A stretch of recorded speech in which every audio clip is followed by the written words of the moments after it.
Bien, entonces vamos a iniciar la actividad del día de hoy. Actividad que va a estar dirigida por el doctor Alfonso Pantoja, quien ha accedido gentilmente a dedicarnos un poco de su tiempo para poder presentarnos un tema de sumo interés para nuestro servicio de neonatología del Hospital Santa Rosa, ya que estamos abocados a una tarea importantísima. Dentro de las muchas, una de ellas es el control de las infecciones intrahospitalarias que actualmente se denominan en el país infecciones asociadas a la atención de salud, ¿no?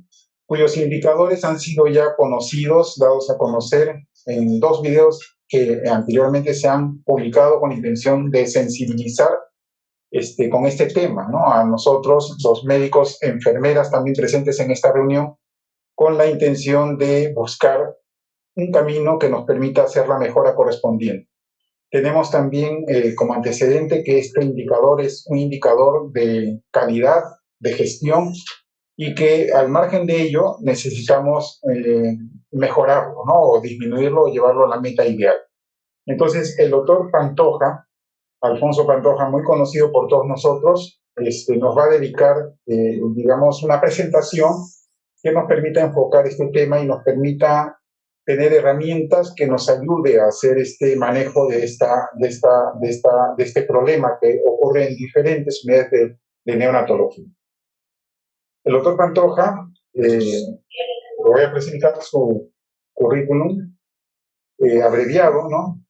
Tiene como formación la Escuela de Medicina, Facultad de Medicina de San Marcos, y realizó su internado de medicina en el hospital de Brooklyn, Jewish Hospital.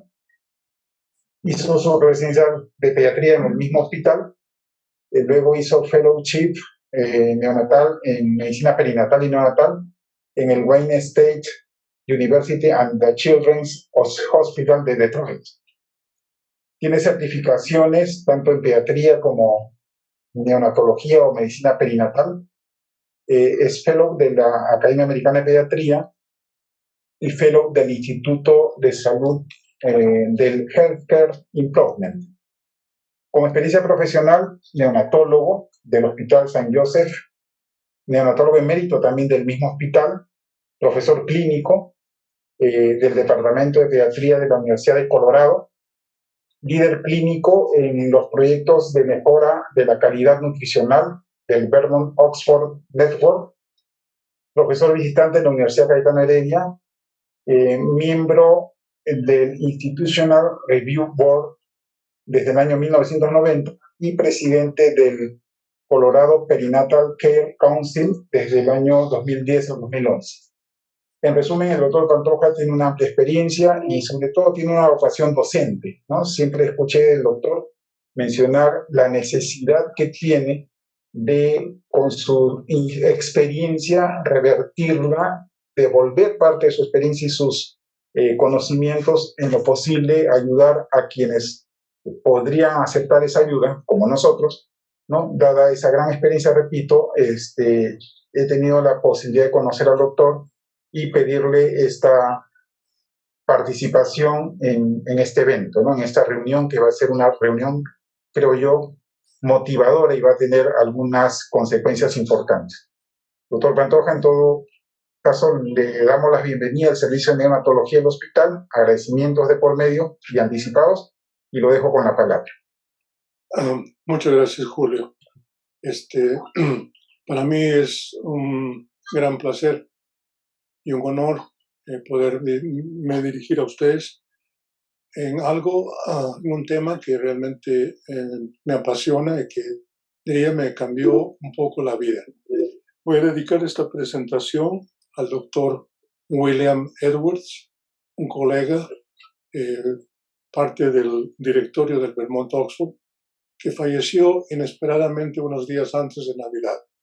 Bill era uno de los miembros del board del Vermont Oxford, era profesor de la Universidad de Dartmouth y él fue la primera persona con la cual tuve una conversación muy informal en uno de las reuniones del Pediatric Academic Society, cuando uno tiene la valentía de poner un póster y mostrar lo que está haciendo, mostrar los cambios que han ocurrido. En esa oportunidad, creo que fue a principios del año 2001, más o menos, Bill tenía un póster en el cual presentaba los cambios que habían ocurrido en su unidad en los últimos años, disminuyendo las infecciones asociadas al cuidado neonatal, ¿no? Tenía una unidad muy semejante a la que tenía yo en el St. Joseph Hospital y había sido capaz de reducir las infecciones asociadas al cuidado en niños de menos de 1.500 gramos de lo que era un promedio en Estados Unidos. 1 de cada 3 niños se nos infectaba y había bajado a más o menos al 5%. Y había una especie de grupo alrededor de Bill y por fin pude llegar al frente del grupo y preguntarle, Bill, ¿qué has hecho? ¿Cómo has logrado este cambio? Y con mucha delicadeza me dijo, tenemos que conversar, porque tal vez lo que estás buscando aquí es una bala de plata, o sea, aquella cambio que ocurriría en tu unidad que te permitiría disminuir las infecciones drásticamente.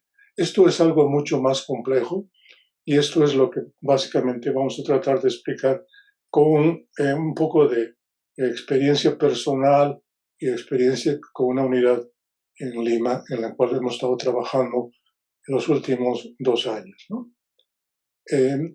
Esta es una de las personas que tal vez han influenciado mucho en el camino de la mejora de calidad.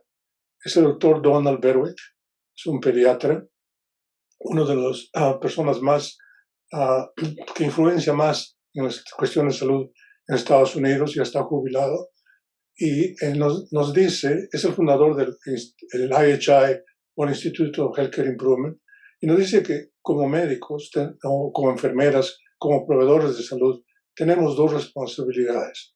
La primera es dar un cuidado excelente a nuestros pacientes y segundo, mejorar la forma como damos ese cuidado constantemente. Es decir, que un proceso de mejora de calidad no es algo que empiece y termina, sino que es una especie de responsabilidad que la debemos tomar continuamente, ¿no?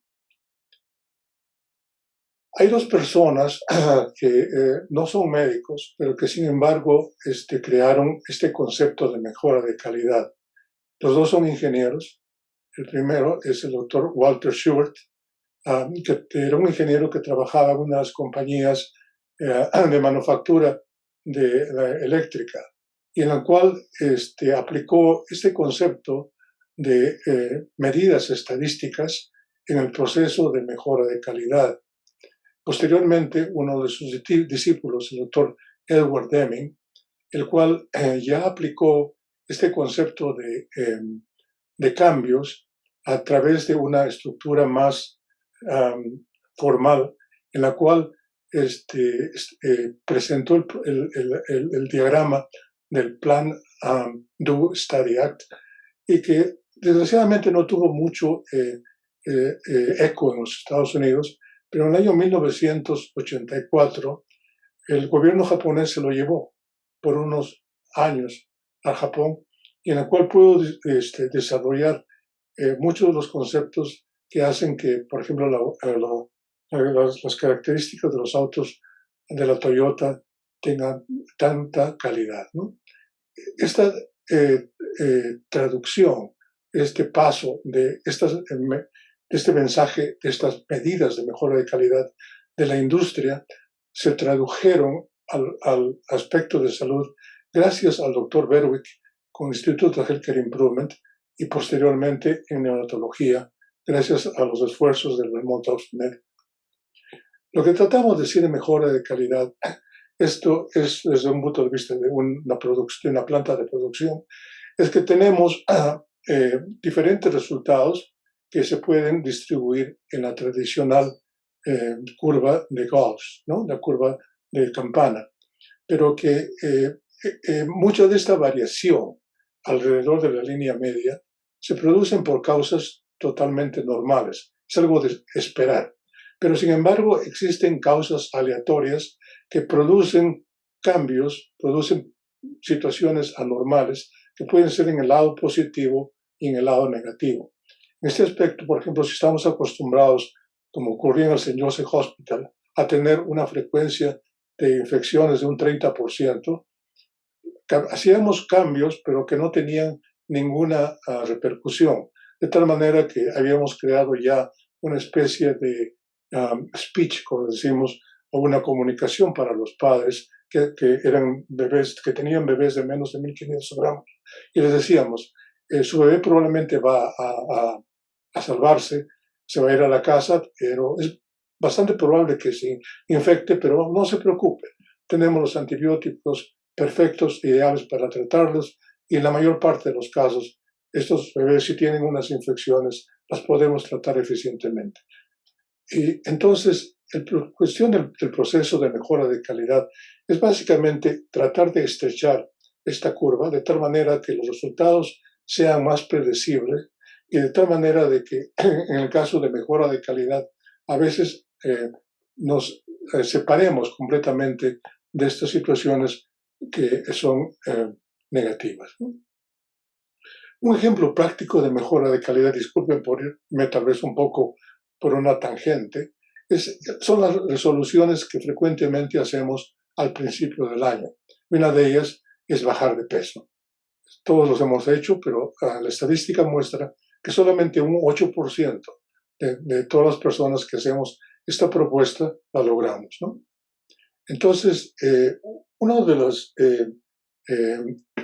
mecanismos que vamos a tratar de interpretar es esta situación de el concepto de mejora de calidad como un panorama de aprendizaje, ¿no? Entonces, esto está, aquellos que quisieran comprar o adquirir este libro, el Improvement Guide de Gerard Langley, es uno de los libros de texto que son más difundidos y con más precisión. Demuestran todo este concepto de mejora de calidad en todos los aspectos de la industria y particularmente la medicina. Entonces, cuando tratamos de mejorar algo, lo primero que tenemos que decir es qué cosa estamos tratando de lograr. Esta primera parte, en inglés, what are we trying to accomplish, ¿no? El segundo es que si vamos a hacer algo, ¿cómo vamos a ver que esos cambios que estamos haciendo van a llevar a una mejora? Entonces, esto posteriormente lo haremos en la siguiente reunión o en otra reunión posterior, y luego determinar qué cambios vamos a hacer para que van a resultar en una mejora. Cuando les presenté esos tres conceptos a uno de mis colegas que venía de una universidad con mucha experiencia en estudios lectorizados clínicos, dijo, esto no me parece ciencia, pero si vamos a considerar, como consideraron el doctor Schubert, el doctor Deming, es que básicamente cada uno de estos cambios que vamos a hacer son mini experimentos en los cuales no vamos a hacer solamente un experimento en el tipo de laboratorio, sino es un experimento social en el cual planeamos hacer un cambio, que lo estudiamos, lo hacemos, lo estudiamos y luego si existe alguna modificación lo volvemos a hacer. En el caso de mío, este es una fotografía que me puso los pies a la tierra. Mi hijo está al lado mío, en el cual estábamos jugando voleibol y luego me enseñó esta foto. Y básicamente es obvio realmente que necesito bajar de peso. Y las formas ideales de mejorar o prácticas potencialmente mejores son, la primera, disminuir el ingreso calórico, y segundo, aumentar la utilización de las calorías, ¿no? Básicamente hacer ejercicio. Entonces, aplicando el modelo de mejora, en este caso, ¿qué es lo que estoy o que estamos tratando de lograr? es bajar un peso, porque actualmente tengo un, un índice de masa corporal bastante elevado, que estoy en el índice de sobrepeso, que si subo unos 6 kilos más, probablemente sea obeso, ¿no? ¿Cómo sabemos si ese cambio, que si hay una mejora? Obviamente, en este caso, es la balanza, ¿no? ¿Y qué cambios haremos que resulten en una mejora? Entonces, esto lo vamos a hacer en la forma de un ciclo del tipo del doctor Demick, ¿no? El primer aspecto es planear. Entonces, aquí tenemos cuál va a ser nuestro plan, cómo lo haremos y quién va a hacer cada tarea. En este caso, obviamente no lo puedo hacer solo, sino que voy a tener que pedir ayuda probablemente a mi esposa. Tenemos que planear las comidas, no comprar galletas ni chocolates en el supermercado, y también tenemos que ir a hacer ejercicio por lo menos 3 veces a la semana. ¿Cómo vamos a estudiar esto que está pasando? Probablemente tenemos que registrar cada vez que vamos al mercado si realmente estamos haciendo estas cosas. Vamos a tener un gráfico de los días que uno va al gimnasio y cómo lo vamos a obtener todos estos cambios, ¿no? Por ejemplo, hay hojas en Excel en la cual uno puede determinar, graficar, ¿no?, los momentos en los que el tipo de actividad física que uno realiza y la cantidad de calorías, de tal manera que uno puede seguir en forma precisa este aspecto, ¿no? El segundo es hacer estos cambios en formas pequeñas, aplicándolos a grupos pequeños. Por ejemplo, planear juntos la comida de la semana y poner, por ejemplo, algo específico. Voy a ir al gimnasio los lunes, miércoles y viernes por 1 hora, y cada vez que vaya al gimnasio voy a hacer 20 minutos de ejercicio aeróbico. Y lo voy a registrar esto en mi hojita de Excel. En el caso de mi esposa, ella no va al gimnasio, pero va a caminar por 30 minutos 3 veces a la semana. Entonces luego vamos a estudiar, vamos a ver qué pasó con esos cambios. Entonces, después de 1 semana o 2 semanas, miramos a nuestra hojita de Excel y vemos si realmente hemos ido al gimnasio y hemos completado lo que queríamos hacer. Y luego medimos los cambios en cuanto al desenlace, y ese desenlace es la balanza, probablemente una balanza electrónica, que la vamos a usar en un día específico de la semana y a una hora específica, ¿no? De tal manera que las medidas sean comparables. Obtendremos los datos, los recopilaremos, podríamos hacer gráficos simples, ¿no?, y analizaremos los resultados del cambio propuesto. Y por último, actuar. Haremos más cambios si fueran necesarios. Por ejemplo, si no estamos bajando de peso como quisiéramos, de repente tenemos que aumentar el trabajo aeróbico de 20 minutos a 30 minutos. Y luego empezaremos a planear nuestro próximo ciclo, ¿no? De tal manera de que podríamos incluso diseñar un diagrama del proceso. Entonces, esto es lo que se llama en Quality Improvement un driver diagram o un diagrama del proyecto, en el cual, en primer lugar, determinamos un aim o un objetivo, que es básicamente reducir el peso de ambos como pareja en un 5%. ¿Y para cuándo? Para el 31 de diciembre del año 2023. Entonces, es una cosa clara, es el objetivo claro que tenemos que hacer.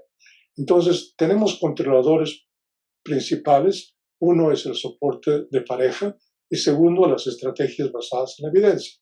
Tenemos también controladores secundarios, como dijimos, planear las comidas juntas, incentivarse mutuamente a hacer ejercicio, y luego las estrategias basadas en la evidencia, disminuir el ingreso calórico, aumentar el gasto calórico y el peso semanal, ¿no?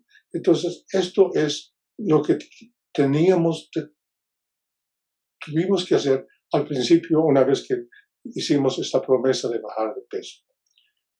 Básicamente, vamos a repetir estos ciclos que se llama de plan, do, study, act, o planear, hacer, estudiar y cambiar, de tal manera que podemos llegar a la meta que vamos a querer, ¿no? Entonces, todo esto, ¿cómo se traduce en el sistema, en la cuestión de salud? Uno de los libros de texto que he visto que es más importante, te lo pongo ahí, que es el Quality Healthcare de Robert Lloyd, en el cual explica con mucha claridad cómo se puede hacer esto en el aspecto de salud. Para obtener estas ideas de los cambios que queremos hacer, o sea, cómo hacemos estas estrategias para producir cambios, hay diferentes formas de lograrlo. Obviamente la más precisa, la más científica, es hacer una revisión de la literatura, encontrar guías prácticas clínicas basadas en evidencia que sean bien hechas y luego escoger de ese menú las que no estamos haciendo, ¿no? También podemos usar experiencias personales, llamar a un colega que haya hecho algo semejante. En el caso, por ejemplo, cuando nosotros tuvimos este problema, escuchamos que el Texas Children's Hospital había tenido 2 años sin ninguna infección asociada a catéter. Y obviamente era algo en el año 2010 y necesitábamos saber qué hacía en ese hospital para no tener infecciones por 2 años, que era algo extraordinario. Convencimos al hospital de tener un equipo multidisciplinario, fuimos a Texas y observamos lo que estaban haciendo por 2 días. Y básicamente era una apertura de ojos, se nos abrió los ojos para ver lo que realmente era un cambio sustancial en la forma de cómo ver estas infecciones, con mucho respeto y con mucho cuidado de acuerdo al significado de estas infecciones, no solamente para el bebé, sino para todo el sistema, ¿no? Y luego revisar otras áreas del hospital, no olvidarse que también hay unidades semejantes en nuestros hospitales que de repente están haciendo cambios en condiciones muy similares, ¿no? Ahora voy a enfocar el aspecto que ustedes están tratando, es la prevención de infecciones del torrente sanguíneo asociadas a catéteres centrales, una abreviación que la han usado en varias publicaciones. En inglés se llama CLAPSIS, ¿no? Pero me ha costado sustituir el ITSAC en lugar de CLAPSIS, ¿no?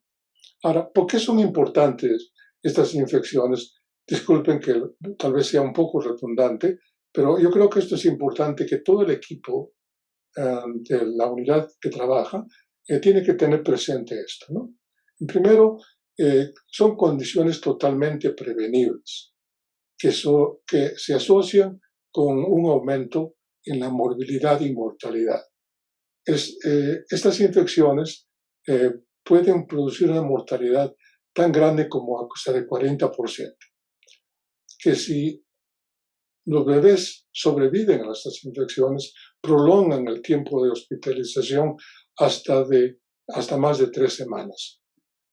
Y lo importante es que aquellos que sobreviven a estas infecciones, muchos de los problemas del neurodesarrollo, que típicamente se atribuyen a ser prematuro, probablemente se deban a estas infecciones. Y el otro aspecto es el costo, ¿no? Sabemos que las unidades de cuidados intensivos son áreas de nuestras instituciones que consumen una cantidad tremenda de recursos. Por ejemplo, en Estados Unidos se ha calculado de que cada infección en una unidad de cuidados intensivos cuesta más o menos $50,000, con un costo anual para todo el país de un 2 con 9 ceros a la derecha. Es una cantidad exuberante de dinero que cuestan estas infecciones asociadas a catéter. Les voy a mostrar lo que de repente logramos en el hospital Cayetano Heredia. Ahora, ¿se puede realmente disminuir? En este gráfico aparece en una de las clínicas de perinatología de hace unos 3 o 4 años, en la cual este autor demuestra que en los bebés de menos de 1.500 gramos particularmente, desde fines del siglo pasado hasta el momento, ha habido una reducción progresiva de las infecciones por 1.000 días catéteres en Estados Unidos en una proporción bastante importante, ¿no? Entonces, miremos ahí en esa tablita ¿dónde están ustedes, ¿no? Por lo que me ha comunicado el doctor Sánchez, el último número es alrededor de 4. Para la Cayetana Heredia, cuando nosotros empezamos, estábamos aquí, cerca de 8, a principios del año 2022. Entonces, obviamente, podemos decir que muchos de estos cambios se deben a que uno vive en un país con muchos recursos. Sin embargo, hay reportes de países con recursos moderados o limitados en los cuales se puede lograr estos cambios, ¿no? Lo ideal es obtener una frecuencia de 0, ¿no? Entonces, podemos prevenir realmente estas infecciones. Entonces, sabemos por experiencia, hay múltiples publicaciones de instituciones individuales como colaborativas nacionales, en las cuales se ha podido prevenir o disminuir estas infecciones gracias a la implementación de estos bundles o manojos de cuidado que están bien reconocidos y bien estandarizados, ¿no? Una de las estrategias más exitosas es de cómo implementar estos bundles, es usando la metodología que estoy tratando de explicar ahora, que es el modelo de mejora del Instituto de Healthcare Improvement. Esta metodología ha sido utilizada con mucho éxito por la colaborativa del Vermont Oxford. Son más o menos 60, 70 unidades en todo el mundo que constantemente están aplicando esta metodología con una mejora en diferentes aspectos del cuidado neonatal.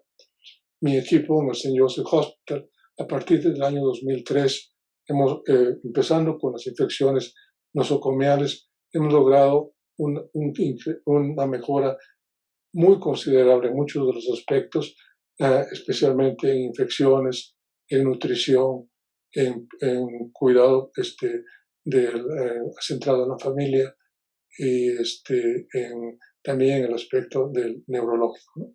Entonces, esto es algo que se puede hacer. Entonces, uno de los aspectos fundamentales es el cambio del modelo mental. Es decir, de que este speech que le dije al principio, que realmente era una vergüenza decirlo, cambiarlo al modelo de que realmente, probablemente, vamos a prevenir cualquier infección en su bebé. Y realmente me ha dado mucho gusto que la última llamada telefónica que hice, porque no voy al hospital, estoy jubilado, la nueva directora de la unidad, con mucha alegría me dijo que desde hace 3 años en el St. Joseph Hospital de Denver no existe una infección asociada al catéter central. Y esto realmente es sorprendente, ¿no? Le digo, y están festejando cada mes, ¿no? Es algo importante, ¿no? Entonces, de una manera panorámica, podemos decir, uno de los primeros aspectos es este concepto de entrenar a todo el personal asistencial en términos de mejora de calidad. Usar estos manojos de cuidado, que son un conjunto de medidas sencillas basadas en la evidencia, que realizándolas colectivamente vamos a obtener mejores resultados. Luego, tener un equipo dedicado a las líneas centrales, establecimiento de colaborativas para prevención de estas infecciones y reporte de datos y transparencia. Entonces, está demostrado básicamente, hay un metaanálisis de 24 estudios que usando una implementación, usando esta metodología, se consigue un 60% de reducción de estas infecciones, pero solamente 4 de estos estudios que están en este metaanálisis provinieron de países en vías de desarrollo. A continuación les voy a presentar la experiencia del Hospital Cayetana Heredia, que probablemente es muy semejante al de ustedes, ¿no? Es una unidad de nivel 3, con una ocupación de más o menos 500 admisiones por año. Manejan ventiladores, envían a pacientes con cirugía compleja a otras instituciones, están tratando de hacer hipotermia, creo, y todo tipo de ventilación. Es un equipo, una unidad docente, donde forman neonatólogos, y hay un grupo de más o menos son 12 neonatólogos trabajando como asistentes, ¿no? ¿Qué tan significativo era este problema en esta unidad? La frecuencia estimada de eclampsis o ITSACs era de 8.5 por 1000 días catéteres. Esto es básicamente 8 veces la frecuencia de estas infecciones en una unidad de los Estados Unidos, con un nivel comparable de intensidad. Afortunadamente, un grupo, digo afortunadamente por el hecho que había una medición basal. En este estudio que publicaron los doctores Cabrera, Cuba, Hernández y Prevost en el año 2021, demostraron de que haciendo un análisis bastante bueno en cuanto a la definición de lo que significaba una infección asociada a catéter, con determinación clínica de laboratorio, demostraron que un cohorte de 167 recién nacidos en el periodo de junio del 2017 a junio del 2018, es decir, 13 meses, tuvieron 16 casos de infecciones asociadas a catéter con una frecuencia de 9.6%, con una tasa de incidencia de 8 por 1000 días catéter. Como ustedes pueden ver, ahí tenemos la frecuencia de organismos que produjeron estas infecciones, Staphylococcus aureus, Epidemides, Staphylococcus hemolítico, los gram negativos, Pseudomonas, Klebsiella y el Stenotropa especies, ¿no? Y aquí una forma más gráfica, de acuerdo a cada año, ustedes ven que existe una variabilidad significativa de mes a mes, y como mostraba el doctor Sánchez en el segundo video que compartió, básicamente una infección puede cambiar este número drásticamente, como podemos ver que en el año 2016 el número se elevó hasta 17.38, ¿no? Pero que en promedio este número estaba alrededor entre 7 y 9, un promedio de 8. Entonces, vayamos al estándar que vamos a usar de nuevo, ¿no? El estándar para medir la frecuencia de eclampsis o ITSACs es el número de infecciones por 1000 días catéter. Y este número, en el caso del proceso de mejora de calidad, lo vamos a determinar de nuevo mensualmente, y se seguirá también medidas de proceso. Entonces, el objetivo principal para este proceso de mejora de calidad que empezamos en julio del 2022 era reducir las infecciones del torrente sanguíneo en un 50% en un año. Esto es importante, tener un objetivo. Cuando uno define un objetivo... Pero Hilaria tiene años así con lo que es ¿Me escuchan? Sí, le escuchamos, doctor. Hubo una interferencia, pero ya se apagó. Muchas gracias. El objetivo es muy importante. Hay una mnemotécnica en inglés que dice SMART, ¿no? SMART significa lúcido, inteligente, ¿no? Que sea específico, que sea medible, que sea lograble, que sea realista y que haya un tiempo, ¿no? Esta definición tiene todas esas características. Es específico cuando dice que vamos a disminuir estas infecciones con una definición clara de lo que significa una infección asociada a catéter, que podemos medirlo, y esta medición es por número de infecciones por 1000 días catéter. Sabemos que podemos lograrlo porque la literatura nos lo demuestra que se puede lograr, que sea realista, que no sea algo fantasioso, y que básicamente tengamos un tiempo específico. Es decir, no decir, vamos a reducirlo, sino tenemos que poner un tiempo en el cual decidimos que podemos lograr ese objetivo. Y en este caso, decidimos que iba a ser un año. De forma semejante como hicimos el diagrama de trabajo, aquí hicimos un diagrama más específico, que se llama el driver diagram. Es importante porque cuando hagan una publicación de un estudio de mejora de calidad, esto es uno de los requisitos que les va a pedir el editor. Entonces, básicamente, en la parte verde tenemos los impulsores de cambio o primary drivers y en la parte azul tenemos los cambios que realmente se hicieron. Uno de los aspectos fundamentales es tener compromiso y de la cultura organizacional. Es decir, que significa de que en su hospital hay gente que en el tipo de administradores, no solamente director de hospital, director de calidad, director de la unidad, en las cuales básicamente apoyan y consideran que estos cambios, este trabajo que ustedes están haciendo, es algo fundamental, primordial, que se crea un equipo multidisciplinario al cual se le va a dar cierto tipo de aliciente para que pueda realizar este trabajo, que muchas veces se hace, como decimos aquí, voluntariamente, from the kindness of the heart, como se dice en inglés, y luego, de alguna manera, reconocer ese trabajo. La creación de una base de datos es importante y la educación sobre mejora de calidad en salud, que es lo que estoy tratando de hacer en este momento.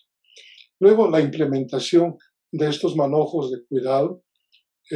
Aquí, en este caso específico de la unidad, pusimos los manojos para la inserción y el mantenimiento de los catéteres. Segundo, mejorar la higiene de manos. Y tercero, la optimización de la indicación, de la inserción y del retiro de los catéteres centrales. Y luego, la parte última, de una forma motivacional para el equipo, informes periódicos de lo que está pasando. Mensualmente graficar lo que está pasando con las infecciones o trimestralmente, en este caso, si es que se va a hacer un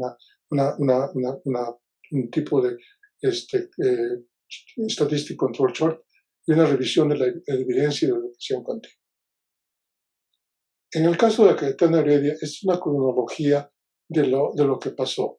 Si bien dijimos que el proyecto, digamos, de mejora de calidad empezó en julio, esto se empezó a trabajar un poco antes. En abril hubo la concepción, el diseño. En mayo se creó el equipo multidisciplinario, que fue básicamente 2 neonatólogos, 2 fellows de neonatología y 2 enfermeras de cada turno, de día y de noche, y un especialista en infecciones, un médico infectólogo pediatra. Luego se creó una base de datos bastante simple y se empezó, yo di unas 2 o 3 conferencias vía Zoom acerca de estos conceptos de mejora de calidad. Hacíamos más o menos 30 minutos de presentación, preguntas y respuestas una vez a la semana. Eran de tipo Toyota, ¿no? Que no te da oportunidad de sentarte, son cosas rápidas y se van las preguntas con bastante rapidez. En julio se inició la recolección prospectiva de datos, se estandarizaron los bundles, se empezó a publicar la auditoría sobre la adherencia de la higiene de manos. Para octubre ya teníamos una revisión trimestral de datos y análisis de casos, optimización de la indicación e inserción de catéteres, revisión de la evidencia en cuanto a las prácticas clínicas y educación continua, y para julio de 2022 la presentación preliminar de los resultados de datos. ¿Qué son estos? ¿Cuáles son los bundles que usamos? Básicamente usamos 4. La higiene de manos. Segundo, la indicación crítica y limitación de los catéteres centrales. Tercero, una técnica, mejorar la técnica y todo el proceso de la inserción de las líneas centrales. Y por último, el mismo proceso en cuanto al mantenimiento de las líneas centrales. Como ustedes ven, el primero es de todo el grupo, de toda la unidad, ¿no? No se puede tocar un bebé sin lavarse las manos o todo procedimiento. El segundo es también un proceso, no solamente responsabilidad de los médicos, sino de todo el equipo. Las enfermeras preguntando, ¿cuándo vamos a sacar este catéter? El tercero, estamos los médicos que ponen las líneas umbilicales y en el caso de las enfermedades que ponen las líneas periféricas, había que estandarizar a través de guías bien hechas y a través de videitos que podían hacerlos con su teléfono celular. Y lo mismo con el mantenimiento de las líneas centrales. La higiene de manos básicamente se hizo dos aspectos. Educación del personal de los 5 momentos de lavado de manos. Y se crearon este tipo de pósters. No tengo el póster que usaron en castellano, pero se hizo algo semejante a esto. Y se presentó inclusive un video de la demostración, que es algo que creemos todos saber, porque lo hacemos tan rutinariamente, pero sin embargo, si no prestamos atención a que hacemos todas las cosas bien, esta parte muy importante hacemos bien. Y luego hacer una supervisión y monitoreo del cumplimiento del lavado de manos en forma anónima. Para eso inclusive hay una aplicación en el teléfono celular que hace que una persona designada una vez a la semana pueda hacer esta auditoría en forma anónima para determinar qué es lo que está ocurriendo con la higiene de manos en sanidad. El segundo es lo que llamamos el time out, ¿no? Es el cuestionamiento diario acerca de la necesidad de mantener la línea central. Tenemos un bebé que está mejorando y que tiene un catéter central. Hacerse la pregunta, si este bebé con este grado de enfermedad clínica necesitara un catéter, ¿le pondríamos un catéter central hoy día? La pregunta es no, probablemente este catéter debía salir, ¿no? Y después, el otro aspecto es, ¿para qué estamos utilizando el catéter? Por ejemplo, en el caso de las líneas arteriales, la estamos usando para monitorear en forma aguda la presión arterial y los gases sanguíneos. Realmente no podemos monitorear el soporte respiratorio de ese bebé si está realmente en soporte no invasivo con solamente saturaciones. Entonces, había que ver ese cuestionamiento diario realmente si necesitamos mantener una línea arterial por muchos días. En el St. Joseph es típico que una línea arterial, de acuerdo al tipo de manejo respiratorio que se hace, que es poco invasivo, una línea arterial, si es necesaria, se cuestiona y generalmente se saca en menos de 48 horas. Y luego la adherencia al protocolo de nutrición enteral para garantizar un retiro apropiado de las líneas centrales. Todo catéter en este hospital y en el Hospital St. Joseph se determinó que se podía sacar si el ingreso enteral era de 100 mililitros por kilo por día, ¿no? En la parte de inserción de líneas centrales, aquí tenemos estas etapas que generalmente ya lo usamos, pero había que estandarizarlas, y la forma de estandarizarlas no solamente es con una guía bien detallada, puede ser ayudada con un video que está hecho no solamente para las líneas umbilicales como la parte de las líneas periféricas, y el otro aspecto, tener lo que se llama un checkout list, en la cual básicamente está en el carrito donde uno lleva todos los instrumentos para la inserción, y realmente con la ayuda de un asistente uno demuestra que realmente está haciendo todos los pasos fundamentales en cuanto a la inserción, y que si existe una desviación de uno de estos pasos, tener la valentía, tener el coraje de decir, te tienes que cambiar de guantes porque te acabas de contaminar el campo estéril o esas cosas, ¿no? Y luego tenemos que, en cuanto a las sustancias para limpiar la piel, el gluconato de clorhexidina al 0.5% por 30 segundos antes de la inserción del catéter en niños de más de 28 semanas. En niños de menores de 28 semanas usamos la solución de poliorina. Cumplimiento de nuevo de las listas de verificación y empoderamiento del personal para detener el procedimiento, y el suministro de los productos y dispositivos médicos necesarios en un carrito de procedimientos, ¿no? O sea que no hay que volver al almacén si es que nos falta algo, ¿no? O sea, tener todo a la mano para poder insertarlo en nuestros catéteres. Igualmente el mantenimiento de las líneas centrales, estandarizarlo completamente. De tal manera, este es un asunto de enfermería, en las cuales las enfermeras toman mucha responsabilidad y tal vez mucho orgullo cuando estos catéteres no se infectan, especialmente las líneas percutáneas. el cambio de apósitos, esteres que recubren la línea central si se encuentran húmedos o sucios, y desinfección de la piel circundante al lugar de inserción del catéter, evaluación del lugar de inserción en búsqueda de signos de infección.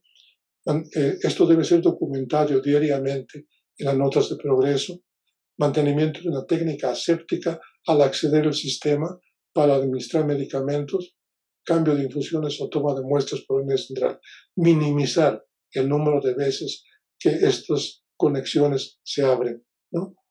Cambio del sistema de inducción cada 24 horas, tratar de poner todas las líneas con la ayuda de la farmacia, de tal manera de que todas las líneas estén conectadas cuando se cambia el catéter.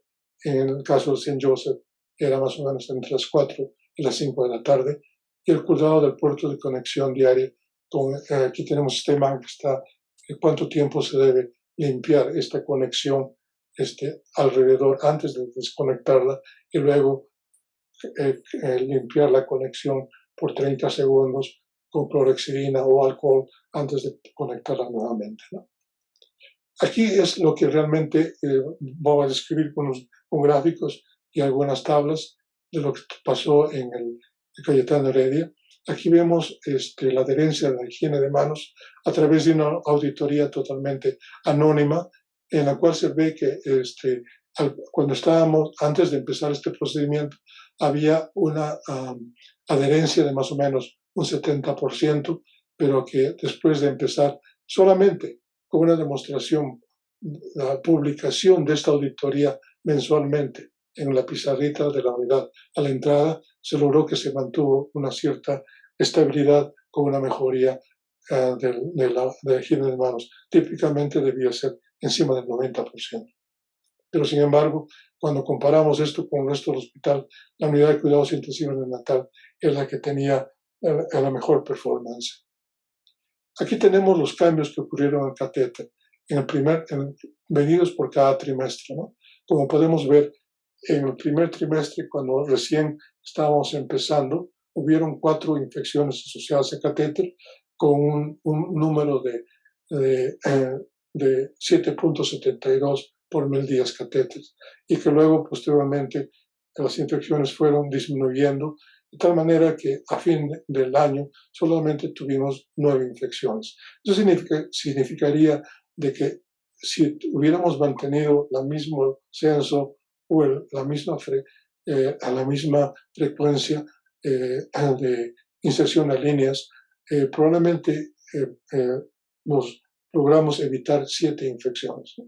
¿Qué tan significante es este cambio? Probablemente es un motivo de análisis, pero calculamos que económicamente, mirando los costos de estas infecciones, probablemente podíamos calcular de que en ese año se ahorraron cerca de $200,000 en el Hospital Cayetano Heredia. Aquí las características de los bebés que se infectaron y no se infectaron. Como podemos ver, los bebés que se infectan con más frecuencia son los bebés más prematuros, especialmente los de menos de 28 semanas, los menos de 1000 gramos, y los días catéter, obviamente, mientras más días estén los catéteres, en este caso 21 días versus 8 días, había una diferencia significativa en cuanto a la frecuencia de infecciones. En cuanto a los catéteres que se infectaban con más frecuencia, desgraciadamente en esta unidad, los catéteres que más infectan son los catéteres que son insertados por la vía umbilical. Y palmas a las enfermeras, que son las que insertan los catéteres periféricos, que esto ocurre en todas partes, que la frecuencia de estas infecciones solamente hubo 2 infecciones, 2 de las 9 infecciones ocurrieron con líneas de inserción periférica, con un tiempo de mantenimiento de la línea por muy prolongado. En cuanto a la estancia hospitalaria, es obviamente que los catéteres, que los bebés que se infectaron tuvieron un tiempo de hospitalización mucho más prolongado, especialmente aquellos que tenían de menor edad gestacional 46 días versus 25 días, y que de una manera general la mortalidad también era dramáticamente importante. 2 de los bebés, 22% de los bebés que se infectaron fallecieron, mientras que solamente 8% de los que no tuvieron infecciones. Estos son los organismos que produjeron las infecciones en estos 9 pacientes: 3 debidos a estafilococo aureus negativa, 2 debidos a estafilococo aureus, 1 enterococcus fetalis y 3 infecciones Enterobacter cloacae. Esta es una forma de presentar la información en lo que se llama una control chart, en las cuales se puede se puede demostrar gráficamente los cambios en cada una de estas números en verde son lo que se llama las intervenciones o Plan Do Study Acts para cada uno de estos cambios, ¿no? Se vio que no hubo un cambio significativo importante hasta que se empezaron a usar las 3 últimas estrategias: la revisión de datos y análisis, optimización de indicación de inserción y retiro de los catéteres centrales, revisión de la evidencia de educación y presentación de los resultados. Anteriormente, toda esta parte fue la educación, etcétera, pero que una vez que se hizo esto, yo creo que lo más importante es el timeout, de determinar que si realmente estos catéteres son importantes, y obviamente todo el cuidado que se hizo antes para mejorar la calidad del proceso de inserción y mantenimiento. Otra forma de graficar en alguna oportunidad, si es que es pertinente, podríamos discutir cómo se grafica, cómo se demuestra que existen cambios. Esto es lo que se llama una G-chart, una gráfica de tipo G, en la cual se demuestra el tiempo, el intervalo que ocurrieron entre cada una de las infecciones. De tal manera que, aquí vemos que en un principio estas infecciones estaban ocurriendo casi entre 20 y 25 días, más o menos, y algunas hasta con un intervalo de menos de 5 días, ¿no? Esto es una frecuencia bastante alta. Pero luego que llegaron un momento en que el intervalo fue casi de 100 días. O sea, estaban muy emocionados con estos cambios el equipo, porque más de 3 meses no vieron una infección. Entonces, esta es una forma de que los procesos realmente están mejorando y sin que haya ningún cambio en las características clínicas del paciente. Todo esto entonces para poner con los últimos slides en cuanto a cómo se puede lograr esto. Es la psicología del cambio. La ciencia de la mejora o quality improvement nos da un marco teórico y los recursos técnicos para entender la variabilidad de un sistema, estudiar el sistema, incrementar el conocimiento y determinar las mejores intervenciones, o sea, qué hacer y luego la forma de cómo hacerlo para obtener los resultados. Nosotros los que tratamos de producir un cambio, los mejoradores, digamos, luchamos con la adaptabilidad al cambio. Esto está íntimamente relacionado con la capacidad de nuestros colegas a cambiar. ¿Quiénes van a hacer el cambio y por qué van a hacer el cambio? Entonces, aquí es algo importante el hecho de darse cuenta de que para muchas personas no es tolerable ni un motivo de satisfacción ir a trabajar y encontrar que un catéter que se puso 2 días anterior, o 3 días o 5 días, ya tiene signos de infección, ¿no? Entonces, habría que cambiar algo para que esto no ocurra y realmente se estandarice de tal manera de que no exista este dedito que dice: fue porque tú no lo pusiste bien, no fue porque tú no cambiaste bien el catéter o porque no lo sacaste a tiempo. Esto es un proceso que nos concierne a todos, ¿no? El no prestar atención a quién o al por qué son las causas más frecuentes de fracasos de iniciativas de mejora. No se puede hacer cambios sin la participación de la gente que trabaja con nosotros. El 62% de los proyectos de mejoría fallan por no prestar atención a la cultura local y a la opinión de las personas involucradas en el cambio. Esta ecuación es, en cuanto a la psicología de cambio, es muy importante.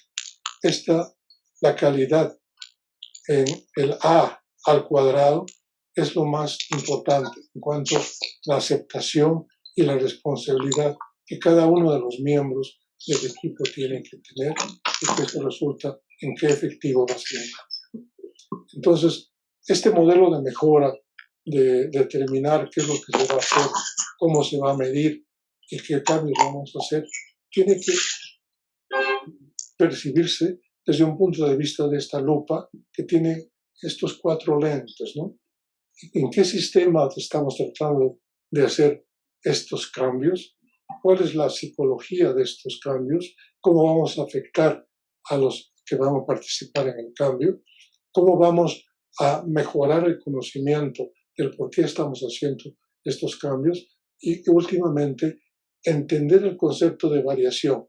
Eso de las curvas que vamos a determinar, ¿no? Que básicamente tiene que determinarse si los cambios que están ocurriendo son solamente lo que llamamos noise, son cambios que van a ocurrir debido a cambios normalmente que están ocurriendo, pero vamos a tener que ir a una nueva situación en que estos cambios realmente son permanentes. Es decir, que este proceso de calidad, si llegamos al goal que necesitamos, que nos planeamos, al objetivo que planeamos al principio, no descansar ahí, porque eso fue lo que pasó en la Cayetano Heredia. Presentamos, hicimos el abstracto, estábamos listos a publicar y en el mes de octubre, noviembre y diciembre hubo una nueva resurgencia de infecciones asociadas a catéter, que realmente hemos empezado de nuevo en cero, porque los cambios no han, como se dice, que did not stick, no se pegaron, no se mantuvieron de una manera estricta, porque probablemente este aspecto social, este aspecto de la psicología del cambio, no todo el mundo tenía el mismo tipo de compromiso de que esto es algo que nos concierne a todos. Muchas gracias.